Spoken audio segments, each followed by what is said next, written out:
Arthur Sterling was a man who had built an empire from nothing. He had started with a single brilliant idea and a garage full of prototypes, and had ended up with a global tech conglomerate. Sterling Innovations, that defined the cutting edge. His fortune was immense, a testament to his ruthless ambition and unyielding focus. He had conquered the business world, but in his 74th year, he found himself facing a new and deeply personal challenge. He sat in his study, the city a glittering tapestry of lights far below, and stared at his family portraits. His wife Eleanor, with her elegant poise and cool beauty, his son, Julian, whose tousled hair and artistic scowl seemed a world away from the spreadsheets and stock reports that defined his own life. His daughter Serena, a vision of polished perfection, her smile as carefully curated as her social media feed. They were his family, his legacy, yet a creeping, cold suspicion had begun to gnaw at him. Did they love him, or did they love his money? This question, simple and brutal, had haunted him for months. He saw their lavish lifestyles, their constant spending, the way their eyes seemed to light up at the mention of his next major deal. He had worked his entire life to provide for them, but he had also, he realized, created a cage of gold that held him captive.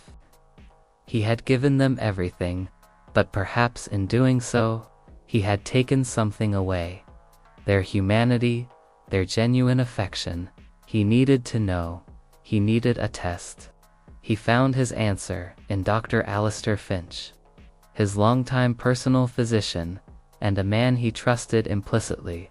Dr. Finch, a kind man with tired eyes, listened patiently as Arthur laid out his plan. "I want you to tell them I'm dying, Alistair," Arthur said, his voice flat and steady. "A rare, fast-acting neurological disease. A few months, maybe 6. You and I will be the only ones who know the truth. I need to see what they do when they think the money is slipping through their fingers. I need to see who they truly are." Dr. Finch was appalled. He argued, he pleaded, he warned Arthur of the emotional toll such a deception would take. But Arthur's will was a force of nature. He was a man accustomed to getting what he wanted, and what he wanted now was the unvarnished truth about his family. With a heavy sigh and a shake of his head, Dr. Finch agreed. He would create the necessary medical reports, the grim prognosis, the air of terminal finality. The following Tuesday, Arthur gathered his family in the formal living room, a space filled with expensive, uncomfortable furniture, and a silence that felt heavy and expectant. Eleanor sat on the edge of her seat, a faint frown on her perfect face. Julian, dressed in a faded band t-shirt, fidgeted with his phone. Serena, impeccably styled, adjusted the angle of her handbag on her lap. Arthur cleared his throat, and the room grew utterly still. "I have some difficult news," he began, his voice surprisingly shaky. "I have been diagnosed with an aggressive form of neurological degeneration. The doctors say I have a few months." The reaction was immediate, a cascade of carefully rehearsed emotion. Eleanor's hand flew to her mouth, her eyes welling with tears that seemed to shimmer with professional grief. "Oh, Arthur, no, this can't be happening," she cried, her voice a theatrical whisper. She rushed to his side, taking his hand, her touch surprisingly cold. Julian's face crumpled. He was visibly shaken, his usual detached demeanor replaced by a look of genuine horror. "Dad, are you serious? Is there anything they can do?" he asked, his voice cracking. "Serena," Ever the influencer immediately took out her phone. She didn't record, but her fingers flew across the screen. "I'm so sorry, Daddy. This is a nightmare," she said, her voice dripping with sympathy, a subtle shake to her hand. Arthur watched them, his heart a lump of cynicism in his chest. He saw what he expected to see. Eleanor, the devoted wife, already thinking about her life as a grieving widow. Julian, the concerned son, no doubt already calculating how his father's passing would affect his inheritance. And Serena, the modern opportunist, already planning how to turn her father's impending death into content. "I've already spoken to my lawyers," Arthur continued, "and I am in the process of updating my will. I want to make sure my assets are handled properly after I'm gone. The bulk of my estate, of course, will go to a new foundation. But I've also set aside a significant amount for you all, to be distributed at the discretion of the executor, based on the love and care you show me in my final months." This was the hook. The line that would prove his suspicions. And he was right. The tears seemed to dry on Eleanor's cheeks. Julian's face hardened with a new, urgent focus. Serena's fingers paused on her phone, her attention now fully on the conversation. The performance was about to begin. Over the next few weeks, Arthur played the part of the ailing patriarch. He had Dr. Finch provide him with a regimen of placebos that made him appear fatigued and disoriented. He would feign weakness, a tremor in his hand, a slight stumble, and his family, in turn, performed their roles with unnerving dedication. Eleanor was a whirlwind of activity.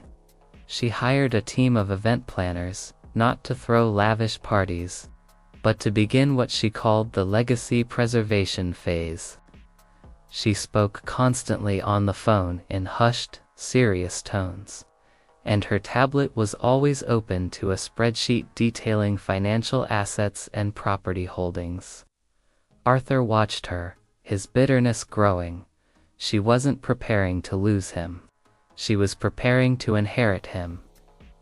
He believed she was planning his funeral and managing his estate with a cold, calculated efficiency that was all about protecting her own future. Julian was a different kind of performer. He came to visit Arthur every day, spending hours in his study, not talking about music or his life, but asking about the business. He asked about Arthur's early struggles, his greatest successes, his biggest financial risks. He seemed to want to absorb every detail of his father's mind, as if he was trying to learn the secret to his wealth. He constantly mentioned his latest musical project, a new tour, always with a question about whether a small loan could be arranged to get it off the ground. It was always just a little advance, Dad, to get my dream started. Arthur's heart sank with each request. He thought he was just a piggy bank to his son. Serena's devotion was the most public of all. Her social media channels, usually a stream of fashion hauls and luxury vacations, suddenly became a tribute to her ailing father. She posted pictures of them together, her face a mask of dignified sorrow, captions filled with platitudes about life, love, and the fragility of time. She launched a series of Serena's legacy products. From specially designed scarves to chic water bottles, all with a subtle branding of grief. He was convinced she was monetizing his death. The charade was taking its toll. Arthur felt a hollowness in his chest, a loneliness deeper than anything he had ever known. He had sought the truth, and he had found it. His family was a collection of self-interested actors, their love a fragile facade built on a foundation of money. The weight of his own cynicism was crushing him. Then, one evening, A few weeks before the planned final decline, Arthur's suspicions were shaken. He was walking past the library, thinking he was alone, when he heard voices. He paused, recognizing Eleanor and Julian's voices. He was about to leave them to their private conversation when he heard something that stopped him cold. "I'm telling you, Mom, the offer from the Kestrel Group is a lowball." Julian's voice, now sharp and confident, said, "Dad would never agree to that. We need to counter with at least $150 million more, and get them to agree to a non-compete clause." Eleanor's voice, clear and commanding, replied, "I know. I told Alistair to make sure Arthur's phone was off the hook, so Kestrel couldn't reach him. He's not in a state to be dealing with this. We've had a dozen offers since the news got out, and they all smell like a hostile takeover. This is the one Dad's always wanted to avoid." Arthur's blood ran cold. He pressed himself against the wall, listening. He had been so wrapped up in his own test that he hadn't noticed the vulture circling his company. He had assumed Eleanor was preparing to inherit his empire, not to protect it. He had always dismissed her as a socialite, but here she was, negotiating against corporate raiders, speaking with a knowledge of finance and strategy that stunned him. Her legacy preservation wasn't about preparing for his death. It was about ensuring his life's work would survive it. That night, Arthur couldn't sleep. His mind raced. What about Julian? His constant pleas for money. Julian had been asking for funds for his music tour. Could that be a part of this charade too? He remembered Julian's band name, the Harmonic Resonators. He decided to check their social media. What he found made his heart pound with a mix of shock and shame. On the band's page, a recent post from a month ago showed Julian in a small, cramped room, not a stadium. He was holding a guitar and smiling at a group of children, all in hospital gowns. The caption read, "We're so excited to launch the pilot program for our music therapy initiative. Thanks to the overwhelming support we've received, we're able to bring the healing power of music to kids who need it most. This is just the beginning." Julian wasn't asking for money for a tour. He was asking for money to fund a charity project, a music therapy program for terminally ill children. He had been so focused on proving his son's greed that he had seen his compassion. Julian wasn't using him. He was trying to emulate his father's generosity, but in his own way. The shame was a bitter, burning taste in his throat. And then there was Serena. Her grief-inspired brand deals. He opened her Instagram, his fingers trembling. He scrolled through her polished, tearful posts. In the comments, he saw a link. A link not to a luxury brand website, but to a foundation called the Sterling Hope Initiative. The description read, "All proceeds from Serena's new merchandise line are going directly to finding a cure for neurodegenerative diseases." The product photos were carefully edited to make it clear what her mission was. The merchandise wasn't just for profit. It was to fund a cure for the very illness he was faking. He had dismissed her as an opportunistic influencer, but she was using her platform, her influence, her image, to raise money and awareness for a cause she believed in. He had assumed her tears were fake, but they were real. A performance of grief that was a public plea for help, a way to use her unique skills to help others. The next morning, Arthur called another family meeting. His hands didn't tremble from feigned illness, but from a profound, gut-wrenching shame. Eleanor, Julian, and Serena entered the room, their faces etched with a combination of exhaustion and worry. They sat down, their expressions a mix of concern for him and a determination he now finally understood. "I have something to tell you," Arthur began, his voice hoarse. "I haven't been entirely honest with you." Eleanor's eyes narrowed. "I know, Arthur," she said, her voice surprisingly gentle. "I knew the moment Alistair told me. I went to see my own doctors. They said his diagnosis was impossible given your vitals. I assumed you were testing me, or that you wanted to see who would step up to protect the company." Julian's mouth fell open. You knew." "Of course I knew," Eleanor said, her voice firm. "I'm a businesswoman, Julian. I've run this household and a dozen foundations for 50 years. I can tell a charade when I see one. You were both so busy with your projects. I didn't want to burden you with the lie. I just wanted to protect your father's legacy." The room was silent. Julian looked at Eleanor with a new respect. Serena's eyes, filled with a sudden, devastating hurt, were fixed on Arthur. "I'm not sick," Arthur finally said, the words heavy with the weight of his guilt. I was testing you. I wanted to see who would stand by me and who would just wait for the money." The silence that followed was broken by a quiet sob from Serena. You thought we were just after your money," she whispered, tears streaming down her face, not from a performance, but from genuine pain.